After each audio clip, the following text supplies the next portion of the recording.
കുറച്ച് മുട്ട വാങ്ങാൻ വേണ്ടി പോയ പോക്ക പിന്നെ എത്തിയത് മുഴപ്പിലങ്ങാട്. എന്നിട്ട് നേരെ നമ്മളെ പ്രേമേട്ടൻ്റെ കൃഷ്ണ ഹോട്ടലിലേക്കും കയറി.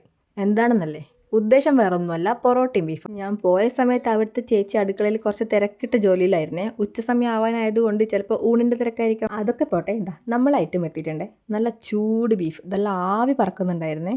പക്ഷേ എനിക്ക് തീരെ ക്ഷമയില്ലാത്തതുകൊണ്ട് ചൂടൊന്നും കാര്യമാക്കിയില്ല. അതിൻ്റെ അകത്ത് എങ്ങനെയോ ഒരു പീസ് ഞാൻ ഉള്ളി എടുത്ത്. ടേസ്റ്റിനെ കുറിച്ചൊന്നും പ്രത്യേകം എടുത്ത് പറയേണ്ടി വരില്ല എന്ന് കരുതുന്നു. കാരണം ഇവിടുത്തെ പൊറോട്ടയും ബീഫും കഴിക്കാത്തവർ വളരെ ചുരുക്കമായിരിക്കും. കൂടെയുള്ള രണ്ടെണ്ണാണെങ്കിലേ തിന്നാൻ കിട്ടിയപ്പോൾ എന്നെ മൈൻഡാക്കുന്ന പോലും ഇല്ല. എന്നാൽ പിന്നെ ഞാനും അവരെ മൈൻഡാക്കേണ്ടെന്ന് കരുതി. കഴിച്ചു കഴിഞ്ഞിട്ട് അടുക്കളയിൽ കയറി ഒരു വീഡിയോ എടുക്കാൻ ചോദിക്കണമെന്നൊരു ആഗ്രഹമുണ്ട്. ഒന്ന് ചോദിച്ചു നോക്കാം അല്ലേ. ഒരു വീഡിയോ എടുക്കട്ടേന്ന് ചോദിച്ചപ്പോൾ നേരത്തെ ഞാൻ അവിടെ കണ്ട ചേച്ചി ചിരിച്ചോണ്ട് എടുത്തോന്ന് പറഞ്ഞു. വിറകടുപ്പിലെ പാചകം കാണാൻ തന്നെ നല്ല രസമായിരുന്നു. പിന്നെ ഞാൻ വീഡിയോ എടുക്കുന്ന കണ്ടപ്പോൾ നമ്മളെ പ്രേമേട്ടൻ ഓടി വന്ന് ബീഫ് പാചകം ചെയ്യുന്നത് കാണിച്ചു തന്നെ. അങ്ങനെ സംസാരിച്ച് വന്നപ്പോൾ നമ്മുടെ നാട്ടിലുള്ളൊരു ചേച്ചിയെ ഞാൻ അവിടുന്ന് പരിചയപ്പെട്ടെ.